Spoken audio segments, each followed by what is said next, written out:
todos, mi nombre es Camila y pertenezco al grupo formado por Verónica, Stephanie y Matías. Bienvenidos a este pequeño podcast sobre el trastorno de estrés postraumático, en donde abordaremos subtemas como el estrés postraumático postparto y el estrés postraumático en ex personal militar.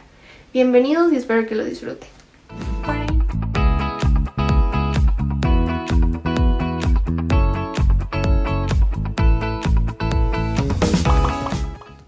Para iniciar con este podcast, explicaré cómo se ven afectadas diferentes áreas del cerebro de una persona con trastorno de estrés postraumático. Una de las primeras modificaciones que se presentan es en el hipocampo, ya que este es mediador en la generación y recuperación de recuerdos. Ahora, cuando una persona sufre este trastorno, esta parte suele reducirse. Por lo tanto, entre más grave sea el trastorno, se reducirá aún más.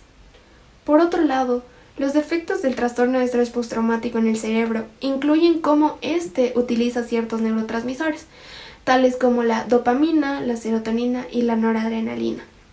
Como consecuencia pueden presentarse problemas como hipervigilancia, problemas en la atención focalizada, problemas en la autorregulación emocional, la empatía y la autoconciencia. Por último, en la corteza se ha observado una disminución de sustancia gris en la región prefrontal dorsolateral, en el lóbulo parietal y en el córtex cingulado. Hola, yo voy a darles una pequeña introducción sobre lo que es el trastorno de estrés postraumático.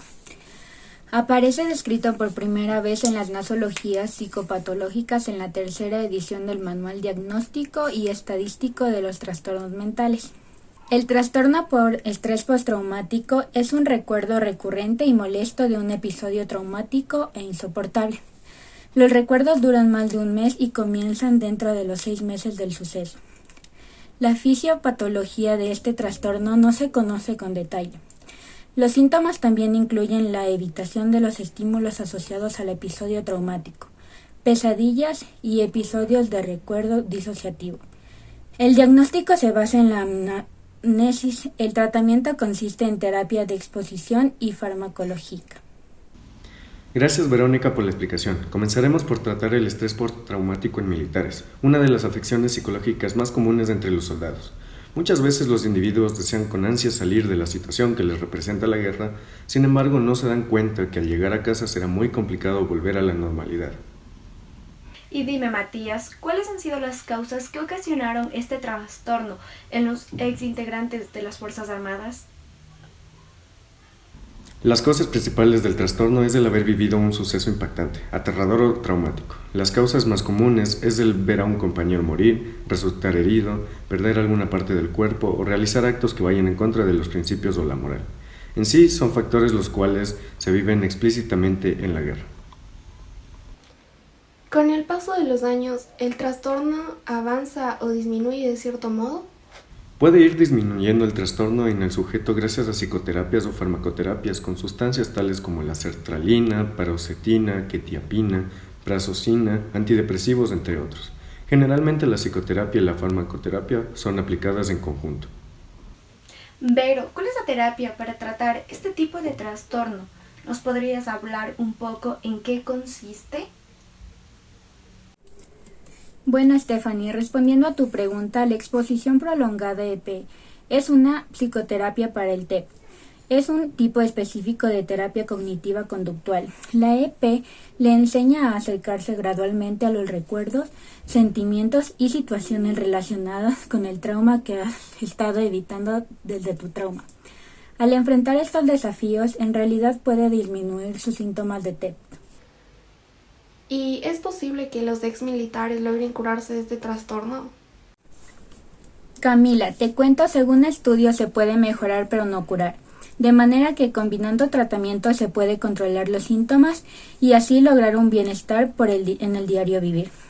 Por ejemplo, usando medicamentos se nota considerablemente las mejoras.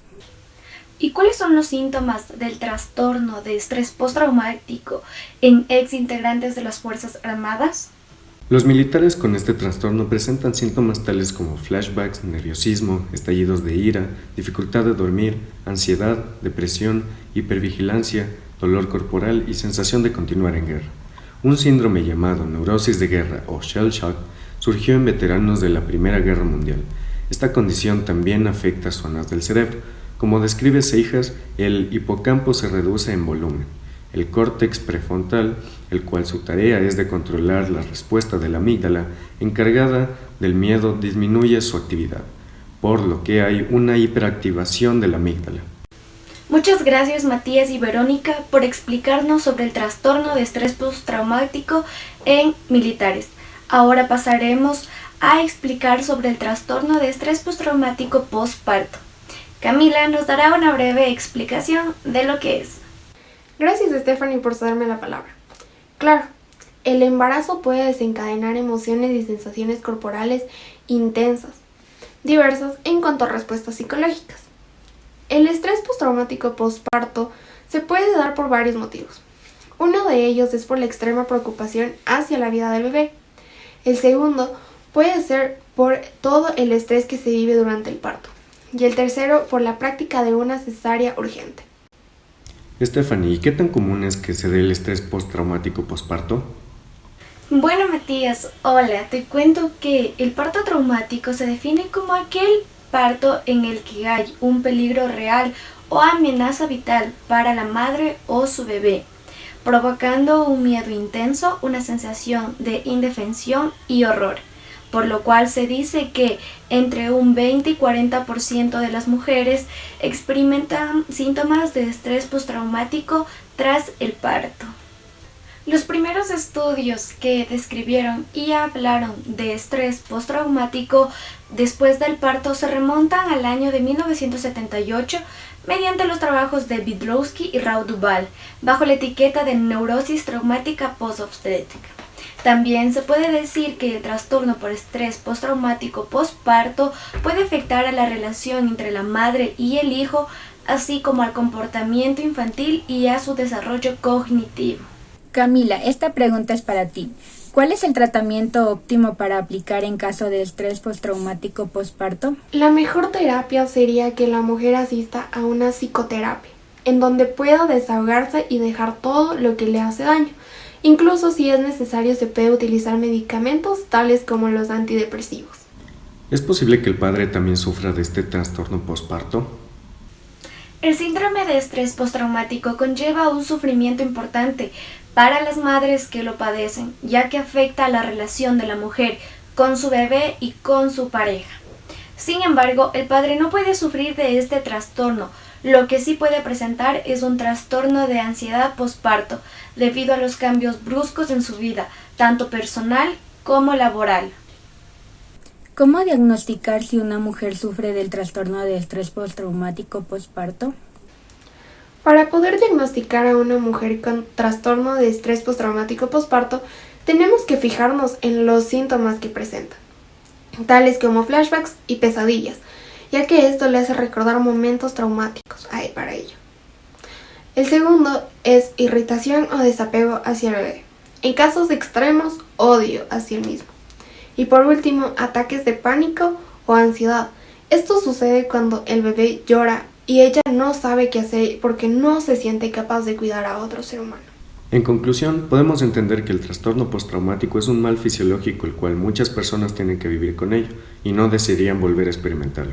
Recuerde siempre cuidar su salud mental y acudir con un especialista en caso de requerirlo. Gracias.